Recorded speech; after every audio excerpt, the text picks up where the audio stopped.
Good morning, everybody. How are we doing today? Welcome to the Criticality Podcast Live.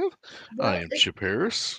it's a good thing that I logged in early because we appear to be starting early for some reason. Yeah, So, that's fine. Hey, as I tell people, as long as you're there at the meeting on time and you're not late, there you go. So, how are you this morning, Kim? well, I've been meeting a lot of people lately. So I hung out with someone who's going to be mentoring me in something yesterday. So that was interesting. And then I got to show her my very tacky apartment. So that was a job day well commenced, I guess. Yeah, it was laundry week this week for us, so it was kind of like Mountain St. Laundry got conquered, and I'm like, everybody just ignore the dining room. We're getting everything folded and whatnot. Never mind the baskets, so forth. But yeah, I understand completely. And everybody has their home in a certain way, and don't be judgy about when you go into people's houses. That's all I will say about it. But anyway, we would like to say welcome everybody to the Criticality Live podcast put on by Secure Nation, our wonderful sponsor that we love so very much. And we're just going to do a little bit of a news segment on some of the stuff that we're actually seeing out there today in the cybersecurity world. Looks like F5 got all their core code basically linked to China, so that was kind of interesting this week. And also, I saw that the new AI bugs that are actually coming out for cell phones are getting worse and worse and worse, especially for the Android and the Apple systems. So What uh, about the Dassault phones that CISA reported lately? yeah, it's kind of I haven't really kind of dug into that one yet, but it's some of the new vulnerability. I mean, it is past Tuesday, so it's kind of like and I one thing that was kind of interesting with me was I've got on this machine Windows 11, and it's the only one I have in my lab that's Windows 11. Of course, they have the end of support ad now, and if you want to extend, you can only extend. I think it's like maybe two or three devices, of Windows 10, before you can go to 11. And when I installed the new updates this week, my fans on that computer all cranked up, and I was like, kind of going, why is I mean, this thing sounds like a jet engine down here. What's going on? And for some weird reason, the new patches and everything that came out for Windows 11 this week just cranked up the BIOS on my fans. And I was kind of like going, okay, not that big a deal. I can go into BIOS, and turn them back to where they normally, are. So it doesn't sound like, oh, wow, there's an F-16 taking off in my office, So I was kind of like going, what did they do? Because before everything sounded pretty quiet. And then all of a sudden everything just kind of revved up. And I was like, oh, Well, I interesting. am going to be completely candid with you. Um, I'm honoring the NDA as long as I don't name the clients, but a lot of SMEs that I have been speaking with and consulting with, they are transitioning away from Windows 11, getting away from Windows 11, which is a very, in my opinion, wise thing to be doing. Right. So we've been moving some of them to Red Hat. We've been moving some of them to just like Ubuntu, depending on Mm-hmm. their various needs and what sort of applications they have in their network. Yeah, and I mean I run Linux as well. So I mean, it works. That's the beautiful thing about it. And I can go sudo app update and sudo app upgrade, in command line, and then boom, I'm done. And running, Kubuntu, and I mean, there's like 5 or 6 different flavors you can use if you want to. But yeah, I enjoy it because it just works. I don't. There's no. Do you like having the guys look at what's going on in your computer at all times? Yeah, I could type in.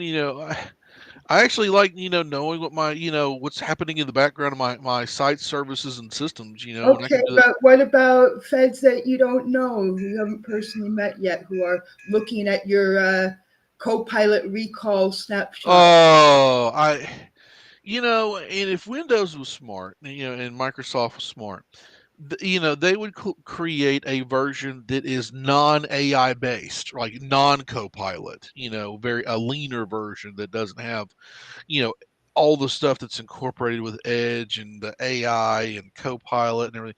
Because I mean, you can't in Windows 11, no matter which version you have, you can't just turn that stuff off.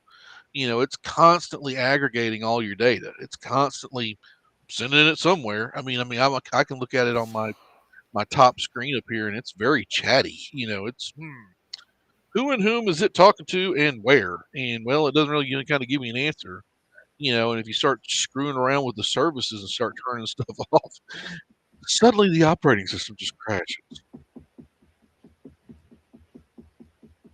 Yeah, I've been enjoying how seamless various sorts of Linux native package managers are. So Yeah, and the thing is that Linux been around a long time, and it's not as chatty and as bulky, as Windows-based systems is. It has its flaws. I mean, as I tell people, not any operating system's perfect. I mean, none of them are. All of them got tweaks and issues and bugs that need to be taken looked at. But I do agree with you. And for enterprise-based environments on the back end services, a lot more people go in Linux. You know, and I have Kubuntu 2404 on my laptop that I'm using right now, long-term support version, and it's been absolutely excellent. yeah, And if anyone, I know we're talking about enterprise cybersecurity, but if there are any like home consumers and they're into gaming, it is now looking like Windows is no longer the best operating system for gaming. It's now more and more becoming Linux distros. yeah, you can run Steam on Linux. So for the Steam, streaming gamers and whatnot, and I've seen that a lot of the companies that are doing games now, which I think is awesome, is that they're creating, those packages to where you can install them on a Linux-based system, which I think is pretty cool. You know, um, and especially if you're using, on any of the new NVIDIA stuff, guess what? That's all Linux. Every bit of it is. I bought probably about 300 or so Windows PC games for the duration of time that I had Steam for Windows. Hmm. And only one of those 300 games doesn't run under Proton.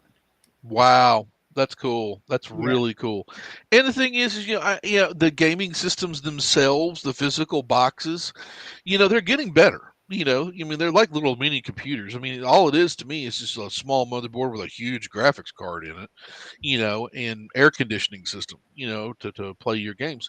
But guess what you're doing? You're streaming live, like Microsoft streaming, the Sony platform. I mean, Nintendo's got one because I know my child's all over it. I mean, she has female empowerment. She has found out that Metroid, was actually a girl. Oh, She wow. She found that out. Now, when is she going to learn that Luke is like Darth Vader's son? Is that Yeah, right? I know.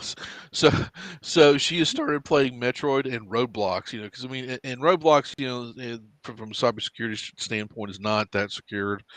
With you can just look on LinkedIn or any of the things that are out there in the news about the problems that Roblox is having. And hopefully they're going to be able to get a good bug reporting system, and bug bounty system. I've been saying that for years in the gaming industry. I mean, we do it with, enterprise-based corporations all day long, right? Oh, we'll give you 5 grand if you figure out this problem, with our stuff and report it to us. Here's how you do it. And I think it's awesome that that we're finally starting to see a lot of that in gaming platforms because I mean they're using high-end NVIDIA cards and or Radeon cards that are in some of those systems. I mean they're almost like i9 Threadripper quality machines that you're buying, that are running into things because I mean I still remember back and let's tell you I date myself to have but I remember the red ring of death that Microsoft was having for the longest time on their gaming systems, and I was working with a manufacturer to where they had pallets of these things coming in to get repaired, pallets of them, and I was like going, wow, I don't see that many Sony systems or Nintendo systems. All I see is these Xbox, systems that are getting repaired with the red ring of death, I and think that they initially didn't design the cooling very well. they didn't, yeah, and that was causing the overheating problems. And they had come up with some kind of fix, but I mean it wasn't like rock solid, but it was enough to keep the systems going until they could get the newer version out. So, but like myself, I'm a PC guy. PC gamer, I don't even get to play that much any PC games anymore. I found my Metcha in Warhammer 40K in 1996, painting little miniatures. Keeps my hands busy. I get to sculpt stuff and It's your airbrush knitting. thing. Yeah, and that's my people. And I've got a really good gamer club that I'm with. And I know that we've talked all the time about Did, cybersecurity awareness, cybersecurity this thing, but you need to have a hobby. did you You. ever play any Warhammer 40K video games? Because there is a Oh Warhammer yeah. 40K DLC for hmm Power Wash Simulator. Yeah, where you power wash the characters and the equipment that's inside the game. It's Yeah, hysterical. the last level of that DLC is an absolutely massive aircraft of some sort. Yeah, it's a Takes Thunderhawk. hours to clean. Yeah, and it just tickles me to death that they. I mean, out of Space Marine and Space Marine 2 and all the huge video games and everything that's out there, they actually have a DLC just for pressure washing, and people bought the crap out of it and love it. And the Warhammer community is, I put them in the same category. I tell people of Star Trek people, Star Wars people, people that collect comic books, that are just fanatics that know everything, the lore, the history, whatnot. And I tell people it's the same thing in cybersecurity. It's like, people, for the longest time, we have, talked about all the problems in cybersecurity, and people in cybersecurity do not age well, because of the stress, the stuff that we're under, the mental health, and I've said for years, please, have something else to do than this. Go out there and touch grass and have a hobby. Get a dog. Get. Honestly, I don't play video games or watch movies related to hacking. Me, Yeah, that okay, that reminds me of work. It's either going to remind me of work or it's going to be so inaccurate that it's going to bother me. yeah, or it not only inaccurate, but I mean, like some of the documentaries, they don't age very well. Like I watched one called Zero Days about a week ago, and it's about the Stuxnet. And it's like, wow, they gave us an overview of what they thought it was, but they didn't get down to the specifics because back then nobody knew.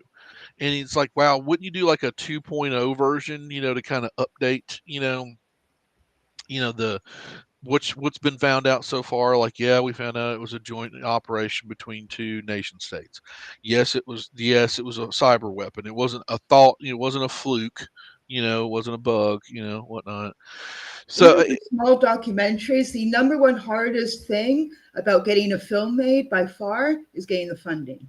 oh yeah. They may have wanted to make that movie, but they couldn't find investors who wanted to pony up a few $1 million for it. Yeah, it's expensive and unionized, and you've got I mean, they look at profitability on return, like, because a lot of people are not going to the movies now, because I mean it's expensive to go to the movies. I mean, me and my wife, the last time me and my wife went, um, it was to see Ant Man. I mean, that tells you how long ago that was. But it was, not opening night. Because we don't want to deal with all the teenagers and the prostitutes that are all dressed up like hookers that are texting on their phones and everything. We wanted to go on like a weekday night, and it was still expensive, to be able to do that as an outing because you got to get childcare because I got a child, and I got, pay the babysitter and, the tip that goes with that. Then you got to get the popcorn, that's expensive, and the refreshments that go with that. Then the ticket price, then you got to pay for parking, and it's like, oh, I mean, this turned into a very expensive adventure really quick just to go see a movie for us to have time with ourselves. So, it's one of those things I say, tell people, like, when you try to do what we do, please try to turn it off, and find something else to do, especially with your spouse, because I mean, it really does kind of get to you and whatnot. But on the other side, though, too, is that a lot of the stuff that we're seeing now is actually beginning to become fixable. I'm starting to see a lot more patches and stuff that are coming out in the IT OT side, that we've been waiting for. And I also see that right now we've got a lot of current things that are happening, that we've got coming up before the election. There's been a lot more election security down here that's coming up because we have our midterms that are coming up in our nation, not like, and then what you call parliamentary or, regional stuff in Canada, if I'm right by saying this, at our state and local levels, we have. elections that are coming up, which is going to be very interesting. I've been getting a lot of robocalls, lots of lots of Aside from the robocalls. robocalls, unless they make a mistake and call the wrong area code, Canadians get exposed to at least as much news about American politics as Americans do, if not more. Huh. Well, I've just started playing Jingle Bells on my phone. Every time that's a robocall, so I can just mess with them. I like 113 113 13574. It's like, hey, The and it, robocalls really concerns me because I'm going to be honest with you. Okay, I'm an elder millennial, so I'm uh, I'm I'm 41 now, but I'm an elder millennial, but I'm still a millennial, right? So I'm still yeah, a young generation, new generation. We do not answer the phone unless we are told ahead of time, I'm going to call you at 3 p.m.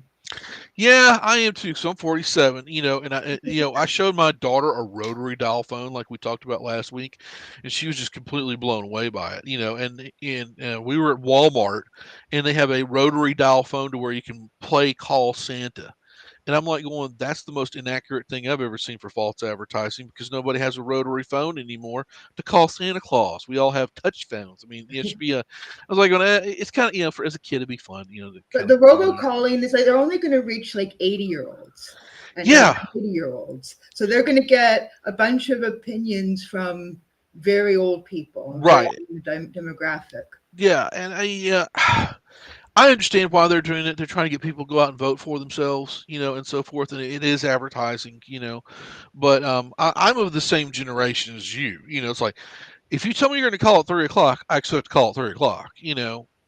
Now people have just gotten to the point where they text me before they call me, which is That's what everyone under 40, under 50 should be doing. yeah. It's like, hey, Dad, I'm about to give you a phone call, and then he'll know to pick up because my dad, he didn't answer the phone for anybody. He came back, oh, it's not on the machine. I'm like, what are you talking about, Dad? I'm like, where's the voicemail machine? I'm like, Dad, we don't have landline and voicemail machines anymore. We And have, even if you want to pretend it's the 90s again and answer your phone every time it rings, these days, compared to the 90s, you will find that probably 80 to 90% of the calls are, yeah, robocalls, telemarketing. It's yeah, not like 1995 where there'd be a 50% chance of someone you know calling you. yeah, and the thing is, telecom companies they tried to stop that, but they can't. The do not call list. I'm on that. Doesn't work. I'm actually one of the rare people. I'll pick it up and see if I can get it over here.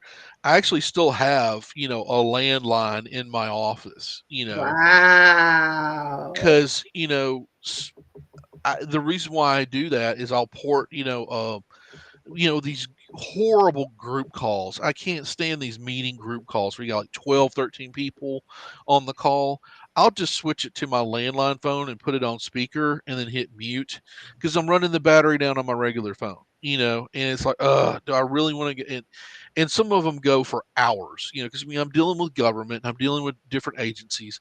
So, normally I set up these long term meetings actually on my landline phone, which a lot of people it's gotten expensive to have a landline, like very expensive. Now mine's rolled into my package that I have with Comcast, and for my fiber connection and stuff for my office. Because this is my business inside this room. But still, like for a normal user, I'm like going, golly, that's a lot for a landline, man. So we have Joshua Copeland on today. And Yeah. he has a book called Unpopular Opinions, I believe. Oh yeah. Unpopular opinions. I think the subtitle is something about bullshit. Now he's a goat. He's like me. He's like, I'm a grumpy old man. That's going to sit here and tell you the problems with the internet. And I've read his books. Good stuff. It's really funny because it's kind of the same reason on the stuff that you and I have written about. It's like, hey, this is preventable if you do something about it.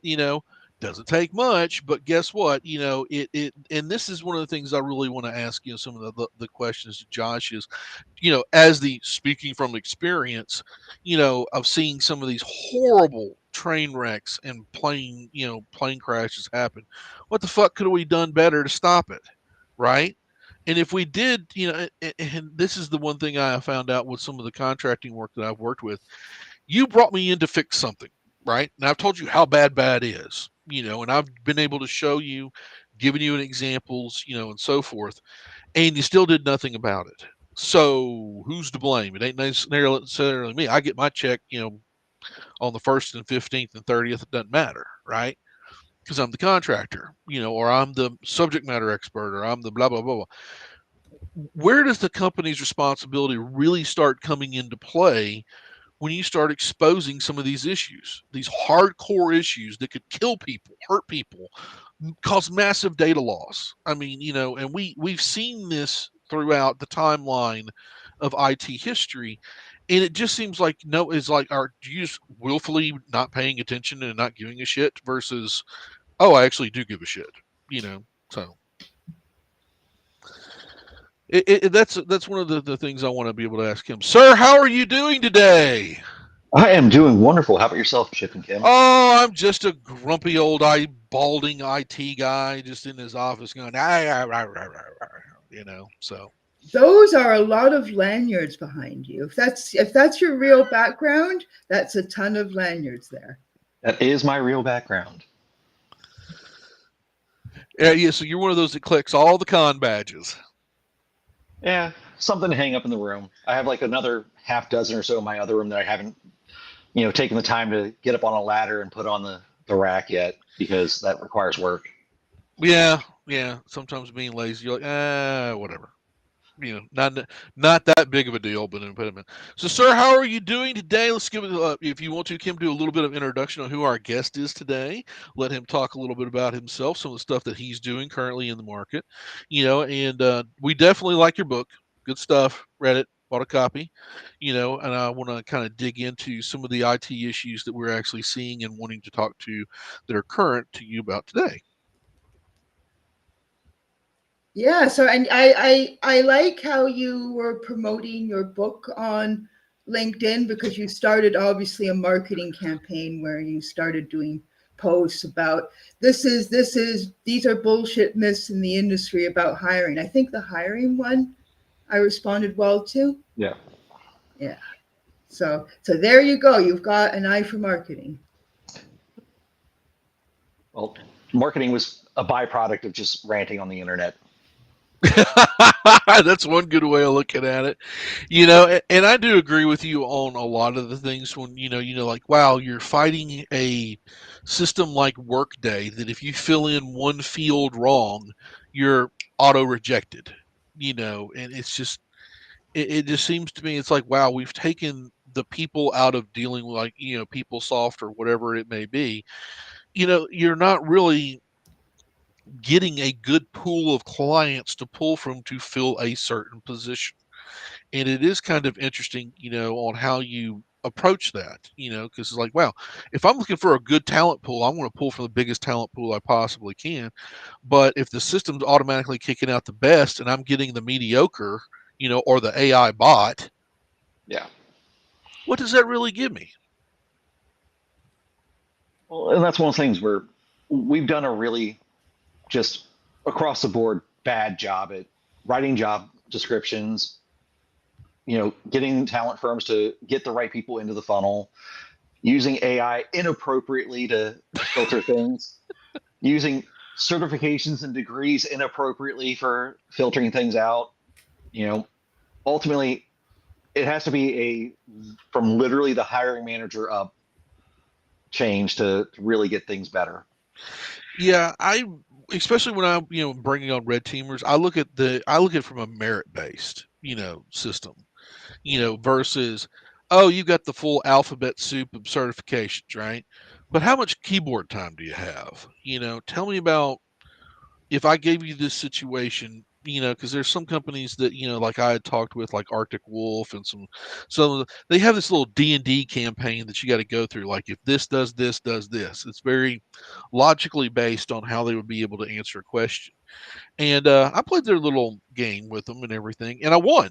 It was like, wow, you got the most truthful answer that was actually out there. And I said, this little charade that we're doing, for this test, for me to apply for this position and everything. Y'all know that I'm way more overqualified for to do this.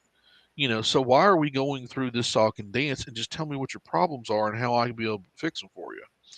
And that's what I think is we're missing, is that we're not getting to the real root of the matter. What's the real problem that we're having to deal with? It's like, wow, we're having a problem with major DNS services. Can you come in here and fix our DNS and help with? Yes, that's what brought down AWS last week. And that Yeah. segues into the hiring thing that you were talking about on LinkedIn as a segue to your book. Because the rumor is, and so this isn't Secure Nation's opinion or anything like that. This is a rumor that was reported on the Register that AWS got let go of a lot of very senior engineers, and it appears that some of those senior engineers that they let go knew what to do with that database that failed.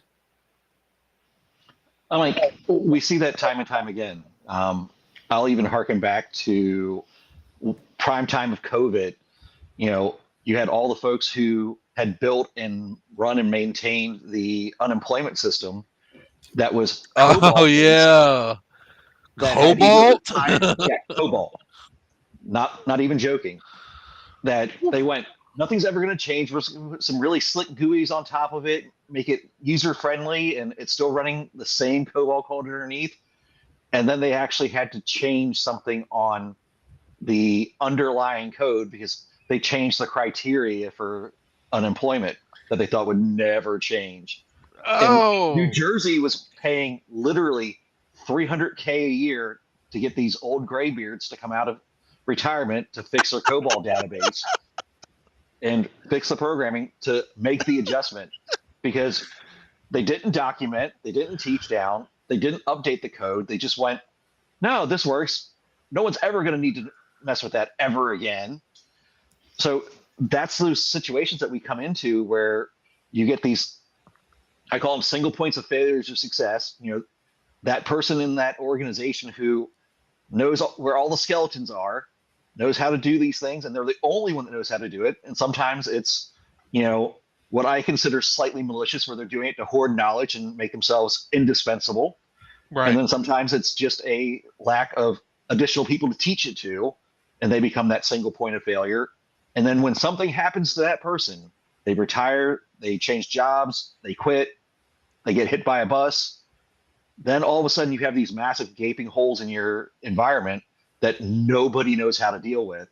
Right. And that's kind of the things that we don't really talk about, because it's scary and it's actually risk quantification that we're not doing. It's not on our risk register that Chip is the only person that knows how to do this, and he's the OT guy and does nothing but OT, and nobody else does OT. Right. And that's been one of the issues that I've seen, especially, and I go back to Equifax, right? The Apache people told Equifax, hey, this is a major Java vulnerability and problems and issues that you're going to be looking at. They can cause all these problems and data leaks, right? And then I looked at the management after the hack had happened. You had a music major, that was running the IT department, had no IT experience and background. She was basically what I call a placeholder. She was either yes or no. But I was like going, okay, if the phone rings, who and whom do you call on that team to be able to get those issues immediately fixed? And better yet, 90 days before, you were warned that something like this is going to happen. So where does the responsibility start and lie? And that's the biggest thing that that I'm being asked right now, because I work for the federal government, as a contractor, and everything's shut down. I mean everything, and it was like, wow, if there was a major incident, I wouldn't know who to call in that department because they're furloughed or they're gone, like gone, like fired, gone, and it's been kind of creepy, to say, where does the responsibility lie? And I would like to see your opinion on that, because like if you've got a contractor or an agency that's saying, hey, here's your problems and whatnot, and your management's not educated and doesn't know anything about it, or is just a placeholder and doesn't care, you know, or they're like, oh yeah, we'll get to that to the next budgeting cycle, sweep that under the rug, and then something like you said, evil happens. Where do we really begin? So I'd like to have your opinions and thoughts on that, sir. So it comes down to, you have to know the environment.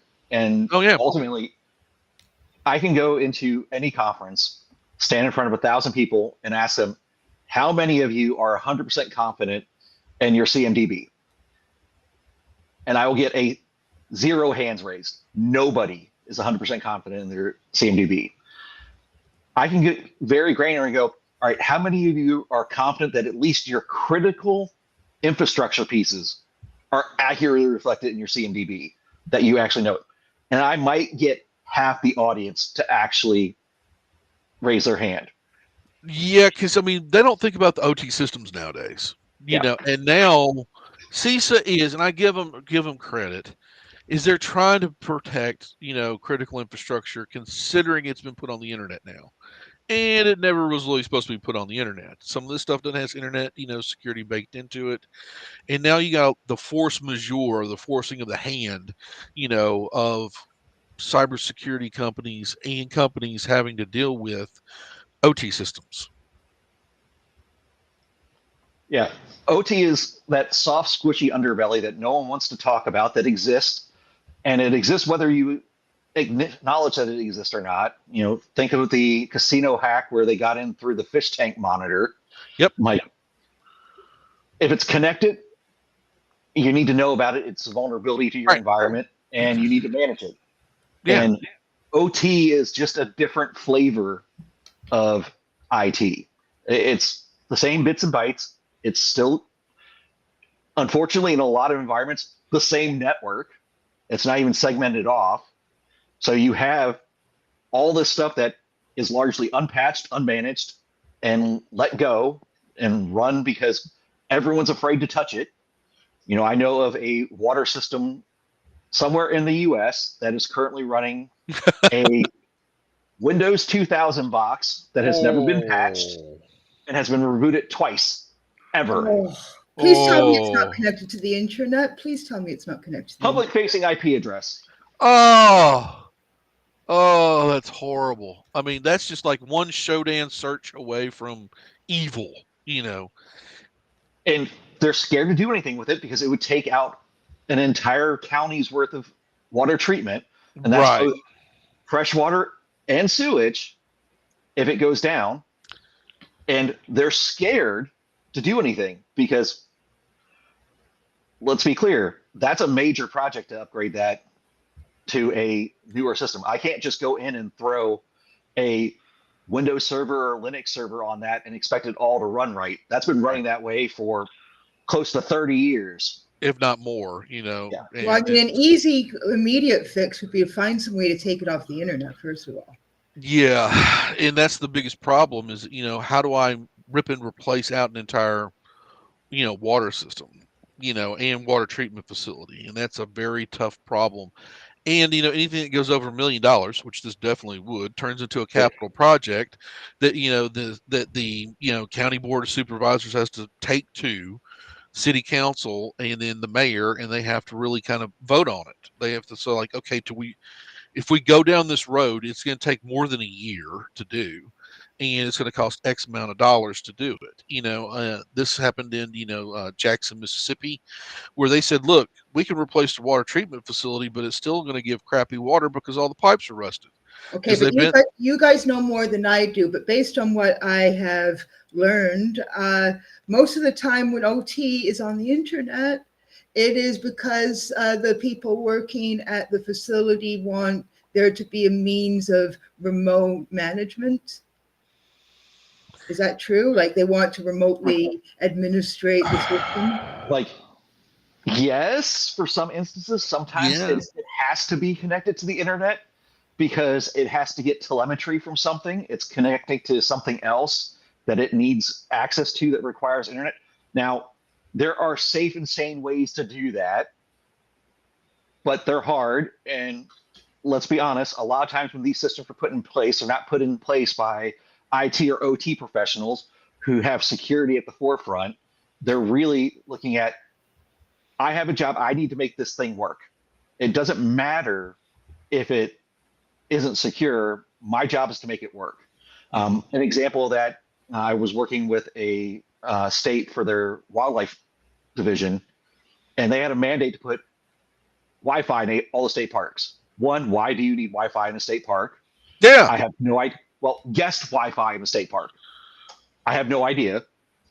But they went out and put a bunch of Huawei APs, and it was a completely flat network that had their law enforcement, their wildlife data, their business data, and the guest network all traversing on the same VLAN. Wow, that's off. Not even split tunneling or anything, just a No, flat network. Oh God, that's just asking for it. but And they met the requirement of put guest Wi-Fi in the state park. so they hit the check box, but they didn't do it securely. They get the Yeah. check mark saying, "Hey, we did what we were supposed to do. We just didn't do it very smart." But that's very But it wasn't the creepy. requirement. Yeah, and this goes back to some of the stuff that that's been the long going argument I think in OT that's eventually about to come to head before 2026, 2027. Is do we follow the policy or do we follow the rule, right? The policy says that we got to hit the check mark, right? We got to install the Wi-Fi and whatnot, but the rules say that it has to have two-factor authentication. It's got to do this, and this. It needs to have to where it's got Capula services. And then on top of that, is there encryption at the zero level? Is it one-way or two-way diodes, whatnot? And because the rules say that are put out by the governing bodies, these are the things that have to be done versus the practicality of what you're talking about, which is well, we made the policy happen because that's what it's supposed to be doing. Is where we put the wireless out there. Where do you see that debate going within the next year? Because we know that this year's pretty much over with. I mean, right now we're in the last part of the year. The next 2 months, we've got Thanksgiving and Christmas and the holidays, and not a lot of things really happen until after January the 6th, going into the 7th. So I tell people the real world, at least in the United States, doesn't kick back in until the second week of January when everybody starts coming back into the office. So where do you see this debate going? Saying like CISA is saying this, but we've got to be able to do this, and we've got conflicting rules and policies that are put out there. Which road and which version of the Kool-Aid do we drink? I'm going to have potentially a hot take and an unpopular opinion of Oh, I love that. I think the driving force that's going to be the thing that pushes cybersecurity more to the forefront is not going to be CISA. It's not going to be any government regulation. It's not going to be the EU. It's going to be insurance. Really? Because the cybersecurity insurance is going up, and their It's going up. coverages are being very picky. Yeah. What we will cover, what we won't cover. So and I'll take it even further as an unpopular opinion. What did you pass and fail on your audit the year before, and did you fix it? And then what's on the audit this year that you need to fix immediately that you were supposed to do the year before? That. Yeah. It's kind of like the analogy I use. It's basically like playing Mortal Kombat, which everybody knows that video game, right? You learn the character, you beat them up really good, and then you win the game. And you're doing the same thing repetitively over and over again because they're not learning how to defend against your attacks. Yeah. Well, and that's where I think insurance is driving a lot of things where they're being far more litigious than they used to. When cybersecurity insurance first came out, the underwriters really had nothing to, truly gauge whether or not you were a risk or not. So they were writing policies for everybody. Now they've got decade of data and they're going, okay, you filled out the questionnaire and said that you had MFA. But you did have MFA. And you had MFA. You have MFA enabled in your environment, but you don't have it enforced. So now we're not going to pay your policy because it wasn't enforced. Because just because you wrote that you had MFA doesn't mean that you enforced MFA. And while some folks will see that that's, that are the industry will say that, well, that's semantics. We all know that there's a huge difference between enable and enforce. That is night and day difference. Yes. And we're seeing the lawsuits now that are going through about that, where the insurance companies are going, no, we're not paying. You didn't do your due diligence. And now they're coming and saying, all right, give me your ISO 27001 report. Give me your SOC 2 Type 2 report. And we'll start writing your policy based off of what we find in those reports. So I think a lot of it's going to be because business is business. The entire intent is to actually going to be around how do you validate your controls? How do you reduce cost overhead? Well, insurance is that great way of kind of enforcing that because it's something you have to pay out of pocket. I have a Right. rule that says, you have EU customers because you probably do, because you don't know the citizenship status of every person that you have data on. And now you have the GDPR, you have the AI Act. You're not going to do anything with that unless you think you actually have a nessus for it or you've been fined, period. Right. But my insurance is something I have to have. And because I have to have it, now I have a means to enforce it. I could see, yes, that's a very, very good argument, and it has a lot of truth to it because, like just this week, Amazon is cutting a lot of middle management. Like, there's a lot of folks that are at Amazon that are about to get a really good taste of what AI can really do. So we're going to see a lot more incidents like we saw Monday in various other parts of AWS, Yep. and maybe Yeah. Twitch. Yeah. And a lot of companies are going, oh, well, we don't need 5 HR people. We only need 1. We don't need a lot of the middle management, white collar jobs that are, sustainable there because guess what? We're not needing all these marketing people. We're Amazon, it just sells, right? We already got name recognition and branding. So, I've got some friends at AWS and everything that it's like they said everybody is on the chopping block from the C level on down. It didn't matter. And they're going to start making some major cuts because they can use a lot more artificial intelligence to be able to use some of these things. And which always, burns into the AI problem of this is kind of like when the internet started coming along, right? I'm And going to bet that things are going to get a lot worse when it comes to AWS's operation. yeah. Yeah, and it's like when the internet just showed up. Are things going to get better? They're going to get worse. It's depending on the intent and the use for that. Same thing when I talk about OT systems is like, having artificial intelligence is great for some parts of dealing with your OT systems and some is not.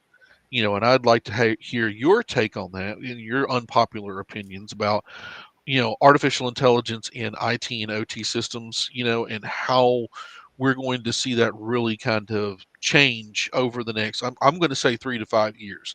Some people would say 10 years, but I'm saying it's going to be faster than that. So I would agree. 3 to 5 years is absolutely a reasonable expectation to see massive change in IT Yeah. and OT as it relates to AI. And we're going to see largely, I'm a proponent that AI is not going to come and take your job. It's going to No. change how you do your job. Right. And I'll go and give the manufacturing scenario. 70 years ago, when robots were first introduced into auto manufacturing, folks were up in arms saying, these robots are going to take our jobs and they're going to, put people out of work. 70 years later, we still have folks working in factories, still doing manufacturing, still building cars alongside of robots. And you opened up an entire new industry of the people who build the robots, the people who maintain the robots, the people who program the robots every year for the new manufacturing. So it's how is AI going to change what we're doing? Right. Is it going to reduce overhead? Is it going to allow us to focus humans on really, really important things and not have, Kim sitting at a analyst desk going through 1,000 false alerts every day to find that one thing that actually is important? Mm-hmm. Maybe, Okay, if we but trade it I'm properly. going to disagree with you because you talk about your book is called Unpopular Opinions, so maybe you welcome unpopular opinions. I do. So that's great. Yeah, I see disaster everywhere, and right now people who, like for instance, a lot of people who are working in software development and they don't get to choose all their tools. Their bosses are forcing stuff onto them.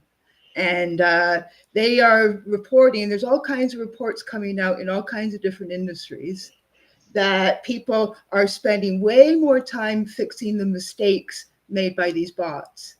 Whereas if those bots weren't in the process at all, they would be a lot more efficient and it would take them a lot less time to do what they were doing. Oh, and that's one of those things where it's all about how do you train your AIs? What are they trained on? What knowledge are they given? What knowledge are they excluded from? And my younger brother is a programmer, and his company is pushing towards using AI for a lot of their coding. And to your point, he can debug something in 5 minutes, and it would take him 2 hours to use the AI tool to debug it. So it's one of those things like you have to find what it's good for, what does it give you a return on investment for, and give you appropriate time back so you can do all those other things Right. that you're not able to do right now. And that's kind of what we have to focus around is that it's not to replace the work, it's to make work easier, faster for the human so they can focus on all the things that AI can't do. Right. Because AI will not go to jail for you and it won't testify in court for you. Yep. So ultimately, somebody has to be in charge of that. Okay. Yeah, that's a problem that's always going to exist as long as they keep trying to force that onto things. Yeah. So what was the genesis of your book? What was the catalyst that made you think, I've got all these unpopular opinions about cybersecurity. It's time to share my knowledge in a book.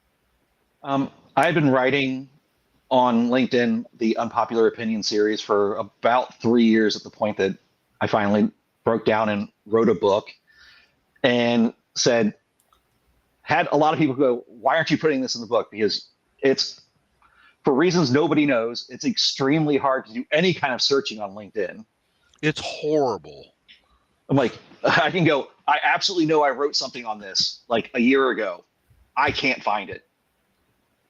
I can't use Google to find it. So LinkedIn isn't shitified. Yeah. I'm like, okay, well, let me sit down and, write something that's coherent in a way of here's things that are broken. Here's things that need to be fixed. Here's how we can do it. Here's how we put the human aspect into it, because a lot of it's human problems. I'm a big proponent that says cybersecurity is ultimately a human security problem. That's right. It's not a tech problem. Tech exists to augment and assist humans doing the things, not replace humans doing the things. Right. And ultimately, that's kind of the vibe is that we've not done really great jobs at building systems that support humans in ways that we need them to do. So the work in your book, did you write that all for the book, or did you take extracts from what you've been posting on LinkedIn over the years? The book was all new, fresh material, completely not previously explored. Just kind of in the same theme of what I had been writing. Yeah. There are topics that I've obviously went back and readdressed, like hiring, that I've talked about several times before over the last 3 years, but I did a whole new spin and kind of broke it down and not only told you this is wrong, but kind of supported it with some facts of here's why this is wrong. Not just the grumpy old guy in the back screaming at the internet, but here's hard facts and figures going, it's wrong. Here's why it's wrong. Here's how we can do it better. So you went through your previous posts and you thought, how can I expand on this? Not really through my previous posts, just because, again, you can't really search LinkedIn. Yeah. I think the hardest thing, because Kim's written a book, I've written a book, you've written a book. I think the hardest thing for any author is to sit there and create the table of contents. Like, what is it that's like the hardest part for, at least for me, what it is that I want to rant and rave about per chapter, and have valid and validity behind it, with hardcore proof and data. So, when I wrote System Failure, I was like, wow, I have all the data here already. I mean, I got 20 years worth of stuff, teraflops of data, ready to rock and roll. My hardest part was like, what is the verbiage that I wanted to use for it in the table of contents? That was the hardest part, because it's like going, I could talk about, MFA and, all this kind of stuff for hours, in a book, and it could be 400 pages long. but people would get bored with it. I mean, it's was kind of one of those things, like it would get really dull quick if you weren't a technician, or someone that's doing that in this industry. I don't know what your approach to your work is exactly, but what I often do now, I have ADHD, so I take Adderall. But I take Adderall, I drink these, Yep. and if I'm like, oh, I'm in a writing mood today, all of a sudden, if I'm really, really into what I'm doing, 5,000 words can be generated. Well, not generated. I'm writing them within like 3 or 4 hours. Is that an experience that you find relatable? Are you like that with espresso or? Uh, I'm in the South, so I'm a connoisseur of sweet tea. Yeah, You know, yeah. you know, the more sugar, the better. Uh, that's why I have Body by Sweet Tea. Um, so I'm highly caffeinated most of the time and on a sugar buzz. And yeah, sometimes it's I sit down and I'll write 100 pages in a very short period of time because it's just like I'm going to rant about this topic, and it just kind of mind to Flows through fingers to you. keyboard, Yeah. and then I go back another day and read it and go, that was absolute hot garbage. What the hell was I doing? Yeah, my editor, because I write Gonzo, so I'm kind of Yeah. like, channeling my inner Hunter S. Thompson, when I write everything, because I use a lot of profanity, and I'm not going to fucking apologize for it because it's the truth. I'd much rather sit there and tell you the truth than just tell you beautiful lies.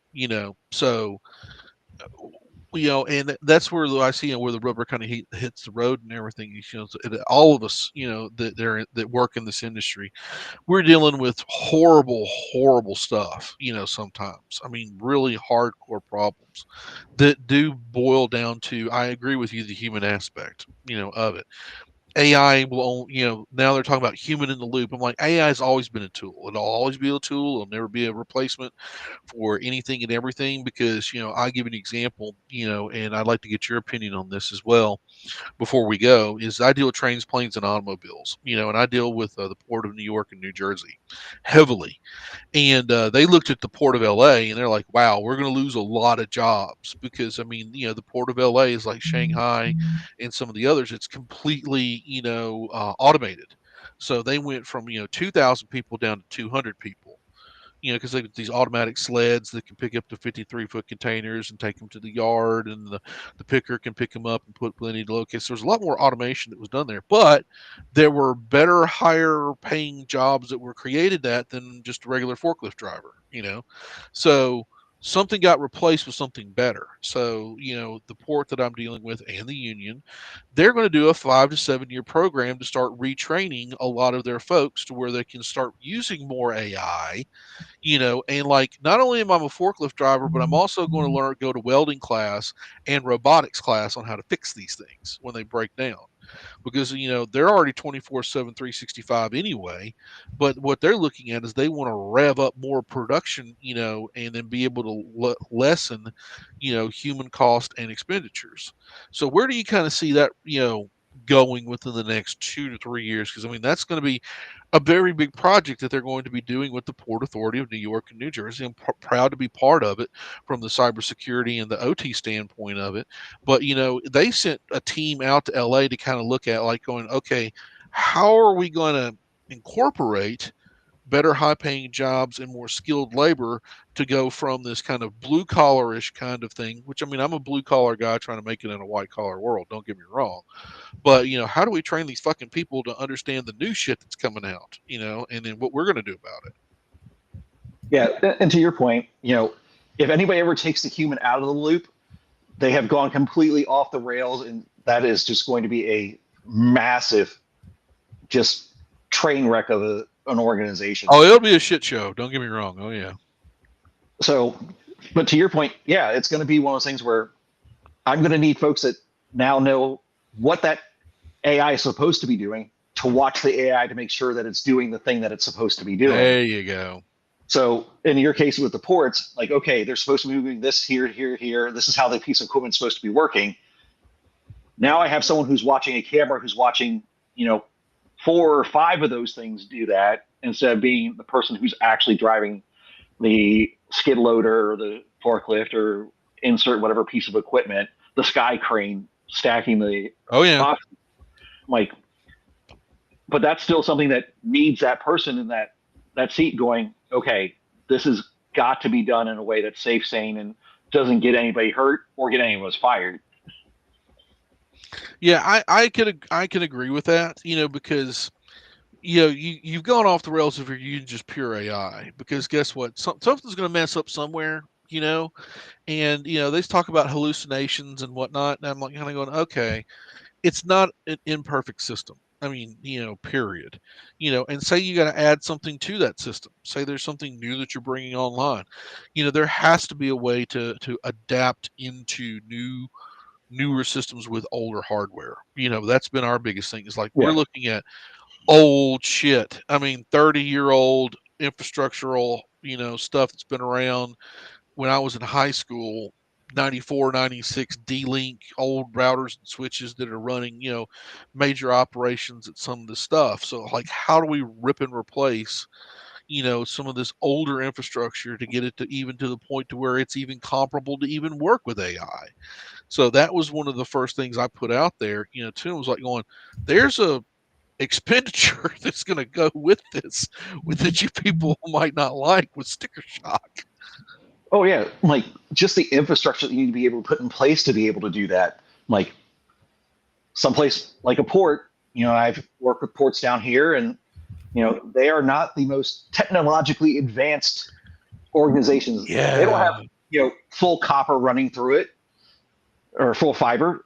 They're lucky if they have copper to some places, Mm-hmm. and they're working on old school point to point microwave uh, transmission points.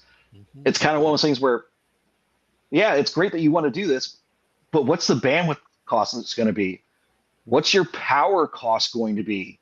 Because AI isn't cheap, No, it's not. particularly from a power perspective. That's why they're looking at places that's down in the Sun Belt, down in the South, with lots of sun, cheap power Mm-hmm. to build And all these water, things. water, I'm like, water, water. I'm like, it's why Microsoft bought 3 Mile Island to power its AI power Yeah. needs. I mean, if Like, you look at that project, which I looked at it on the map, it's like there's 3 Mile Island, right? And the data center that's literally right across. I yeah, mean, they bought all this acreage and tore down all these old buildings and stuff that were right across from 3 Mile Island. So it's like literally, when you would cross over the bridge, it's like there's the data yeah, center. And the new data center for Meta is about the size of New York, New Jersey. I mean, it's unreal. They showed like an overlay of, where it would be from Second Street all the way up into past Central Park, the new data center that they're going to build. And it's going to be 4 stories tall. So I'm like kind of going, that's a lot of power and water and electricity that's going to be used just to power that AI. I mean, that thing's huge. Google's doing the same thing. So it is a race, as I tell people, to get these data centers and stuff, because now that the train has left, the station, it's not coming back. It's just getting faster and faster and faster. Actually, it was a bullet train when it NFTs left. are here to stay. Yeah, they're not going away anytime soon. NFTs, blockchain, everything, Web3, all here to stay. Yeah, and I'm not a fan of So, blockchain, so. so Josh, I have been following your book, and I want to know because people have been discussing different ways to read books, right? So I've written books that really you should be reading from the front to the back. But I've written books like Hacker Culture A to Z, where you could like randomly just read different excerpts in any particular order because it doesn't matter. How do you think your readers would best appreciate your book? I wrote it in a way where each chapter is indeed standalone. So Mhm. it could be a standalone thing. You can open it up, read a chapter, and everything makes sense to that. But I also kind of blocked it out together where, the first 5 chapters go together, the next 5 chapters go together. They have an overarching theme, and they kind of build theme wise from that perspective. But ultimately, if you open up the table of contents and go, I really want to read that chapter, you can read that chapter and have Yeah. and have all right, I want to hear this guy rant about this topic. Yeah. And that's going to be perfectly fine because you don't need to have any of the experience. And Is there any plans for an audiobook? yeah, I was gonna say, yeah, I'm Kindle, because I mean I self-publish, Yeah. and just like you did, and I did a paperback, but I can't do a hardback because I mean it's just way too expensive. I mean I was like, because I wanted to keep everybody under the $20, Yeah. period. Somebody pay 20. I mean that's most people pay that for Starbucks. It's like so it's, guess what? What I'm going to do is I'm just going to make it under $20, right? And I made mine entertaining, but I've actually taken your book and used it in some of the arguments I've had with my C-level, and my staff. Like, I mean, I use it as a good reference book to say, look, this is some real shit we should be talking about here, because guess what? It's out there in the general public, and if the evildoers like myself, and my red team can do this, what do you think nation states are going to do?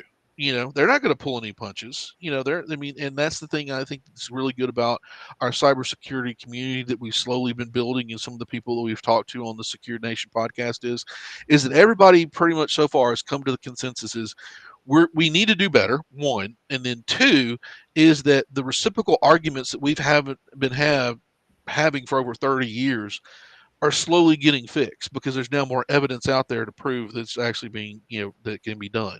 It can be done faster. And now that you're putting AI on it, guess what? It can be done almost light speed, So how are we going to be addressing some of these same issues? I mean, for 30 years, we've been arguing about password issues. It's like, when are we going to fix that shit? We have not completely phased passwords out of everything. No. Right. I mean, it's just the same reciprocal arguments, because I love using your book for some of the arguments I've had, with my staff and some of the C-level people I've had to interact with. Yeah. And it's one of those things where, I loved your book because it was written in a way that was extremely entertaining, but scary at the same time, because being in the Yeah. field, I know this is something that could absolutely happen. And I know has happened elsewhere because it's just the nature of the thing. And to your point, bad guys are going to be bad guys, and they're now being really smart bad guys and doing it at enterprise scale and having full on, work structures and have office managers and let me speak to my manager.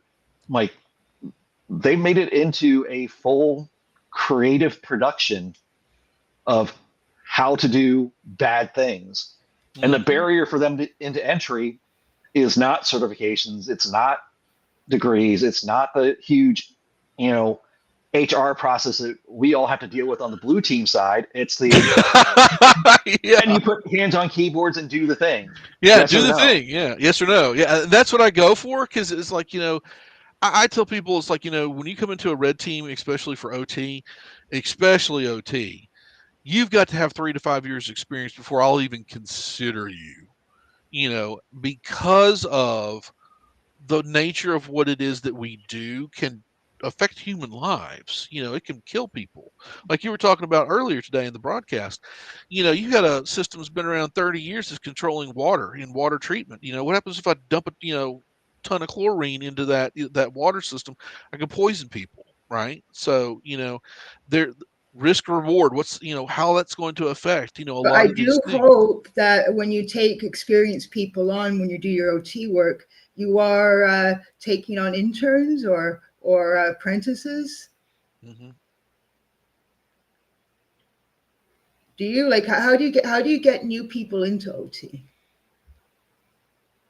Well, it's OT or IT. It doesn't really matter from that perspective. It's you have to build your pipeline and figure out, can you have a position that you can get folks to learn? You have to make the business case to your organization on why that matters, because ultimately, in a market, especially like right now, where it's very, very flooded with uh, great talent who are all looking for jobs, it's super easy for those C-level executives to go, "Ah, yes, I will hire this senior person at a mid-level pay because they're going to take it because they need a job, and I'm just going to exploit them at that senior level knowledge."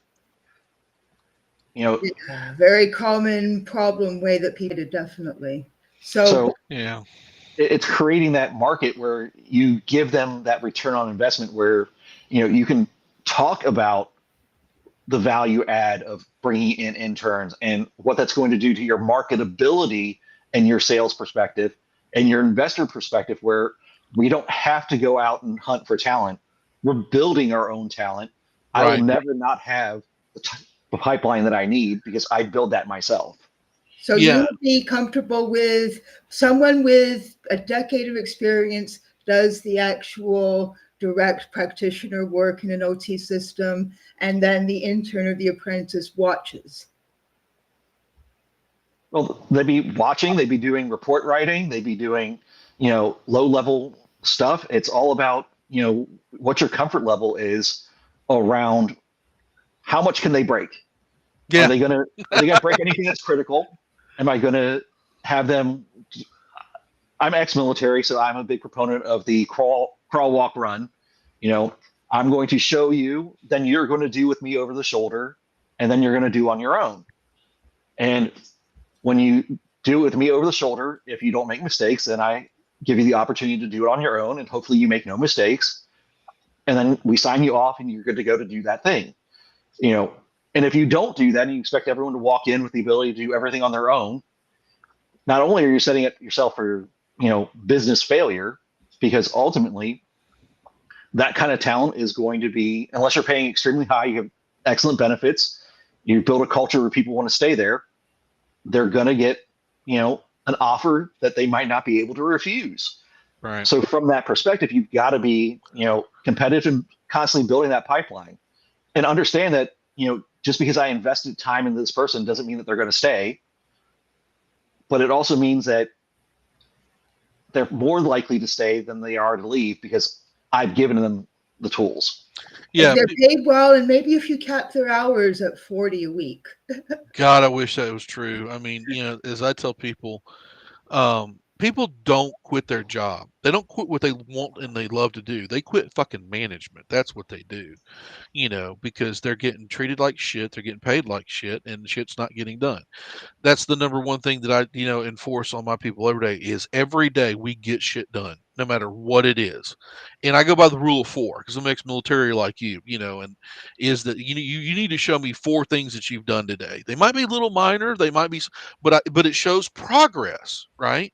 And my fourth one I always tell people is to be creative, right? Because we have squashed that out of public education and private education. Everything is be imaginative, be creative, because guess what? That's what the bad guys are going to do. They pay people to they burn lean tissue into the night. They burn hardcore calories thinking about how to be creatively evil. You You know, sitting there with your own brain and using your own brain to think. yeah, So Josh, where can people buy your book? yeah, It is on the ubiquitous Amazon. You can get yeah. it Kindle, hardcover, softcover. Um, like my friend Chip, I kept it priced super low because I wanted it to be out there as a resource, not something that you had to spend $50 to get a soft cover copy. Yeah. You know, And the thing though too is I figured out with book manufacturers, they are not the nicest people on the planet to deal with. I mean, I dealt with a publishing house. They wanted like 80-20, and I was like, but you're not going to really do anything. You're not going to market it, for anything. What are you doing to really kind of get my stuff out there? Like, well, we can get you on the, New York, Oh, a the New York wholesaler. bestsellers list. And I was like, well, how much does that cost? It costs $150,000. I was like, wait a minute, wait. So I've got to pay $150,000 to your company out of my book sales that I might make just so I can get on the New York Times bestsellers list. Yeah, the New York Times bestsellers list is a racket, I, basically. I was yeah, like, what? And I'm like, thanks guys for the conversation, but I'll self-publish. So like my editor, who's been a friend of mine for years, he was like, no, dude, that's ridiculous. We're not, I mean, we wouldn't make any money, at the price point. We'd have to jack the book price up to like $50, like you're talking about, and I'm like, well, then nobody would buy it, you know? I want to keep it under that $20 to $30 range, so that it's, even if it's a huge thick reference book, like Kim is saying, they still have the ability to be able to get it and use it and make it readable to them, you know. So we have a link to Amazon for buying your book. Yep. I presume that yeah, that's accessible to people watching on LinkedIn. So that's great. Do you have a personal website that maybe you'd be linking to, or Now I'm a basic guy, just my LinkedIn. You know, nothing fancy. I don't know. I did away with my webpage. You know, I had too many hackers and nation states looking at it, and I was like, okay, I'm just gonna just make this thing go away, so there's less lines of attack. You know, for be able from people to be able to hit me. You know, and then when I was undercover, they were like, yeah, you really need to make this website go away. And I'm like, okay, no problem. I'll just but turn it maybe off you and did a quit paying for it. snappy domain name like joshcopeland.com, or Yeah. you could refer people to unpopularopinions.book. Like, is there no, there's not a .book top level domain yet. There's already like top level domains for like XXX, right? And stuff like that. There should be a top level domain like .book. God, we'd only hope so. Oh wow! So John's going to be giving your book out at next conference he's going to. So that is a real that's a really great endorsement you got there, and John. Yeah, and Secure Nation's good about that because we like promoting people, you know, especially Yeah. in this industry. And, you know, as I tell people, we are basically prophets now. We are the apostles to go out there and give the good word, you know, and the bad word sometimes about what's happening, you know, in the cybersecurity world and OT and IT, you know, because I mean, I yell, scream, hoot, and holler a lot, but normally it's for a damn good reason, you know, because it's preventable, you know, So and this is we have a very special guest on this episode, and it is becoming an extra special long episode, which is excellent, I excellent, think is there a correlation Excellent. between how special our excellent. guest is and how long the episode is, maybe, or is that just how much Chip has been talking? Uh, Uh, I think it's you get a group of people who like to rant about all the things in the internet and cybersecurity, and these conversations tend to just flow through a round of all the greatness that we have. Um, you know, Obviously, Chip and I have known each other for quite a while now. oh, yeah. Kim and I, we've known each other for a while. You know, this is definitely one of those things where when we talk about these issues, we all know the issues. And a lot of times it's people like us who are the outliers that are ranting, going, this is the problem. Everything is not awesome. Cybersecurity should not be the self licking ice cream cone where we say, everything's great. Here's my nice shiny dashboard of all of the green baubles because I'm measuring complete bullshit. Hmm. Well, I'm Let's go glad that ahead. there's been so much interest in your book. Have you been reading anyone's reviews? Uh, I have seen a few reviews so far. They've been positive. I'm waiting for that first review where they're like, "You're a complete ass and you don't know anything," and I look forward to seeing that because the entire intent is to start conversation because Right. conversation is where we start getting things done. If you can disagree with me all you want. You Do might even change my mind, but you let's have a read all conversation your about it. Goodreads reviews and you read all your Amazon reviews? No. Ah, Yeah. I learned to stop reading my Goodreads and Amazon reviews because they'll drive you nuts. Yeah, I'm at the point where it's like, okay, you're gonna say whatever your opinion is. You know, it's just like Facebook, LinkedIn, everything.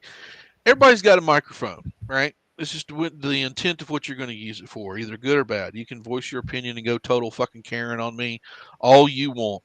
Guess what? You ain't paying my bills at the end of the day, you know. And it tells me that you at least bought the book and read it because guess what? That made you pissed off about something. So, fuck you and your opinion. Oh well, there are some people that like it. There's some people that don't like it. There's some people that like me. There's some people that don't like me. If you don't like me, fuck you. All right, I Sometimes I can go on with the rest of my life. So, controversy can sell a book too. Yeah, it is. And I tell people, why not be controversial? Would you much rather bring up the subject, about something that you're passionate about versus just completely ignoring it? So, well, we would like to say thank you so very much, sir, for coming to our show today and talking about your book, talking about things you're doing in the industry, some of your popular opinions, some of your unpopular opinions, We should put a as well. link to buying your book on YouTube as well, Yeah, because we'll not do that. everyone's going to be watching this on LinkedIn. Yeah, that's true. But thank you so very much for coming today. And I look very forward. Anytime that you want to come back to the show, like we said that we have an open door policy to come back. If you want to talk about something, we'll be glad to be able to schedule, hopefully, and bring you on. And thank you so very much, for your opinions and talking with us today, Josh. Yeah, thanks for having me, Chip and Kim. Always love talking to you guys, and the first time being able to talk to you both at the same time, and that was a special treat for me. Yeah. Yes, there's definitely a dynamic developing here. Yes, and Secure Nation, thank you so very much for being able to provide this today. So I'll just kind of do our show exit out from there. We will see you next week, Wednesday, same time, same channel, right here on LinkedIn as well as on YouTube. And we look very forward to seeing you next week. Bye, everyone. Bye.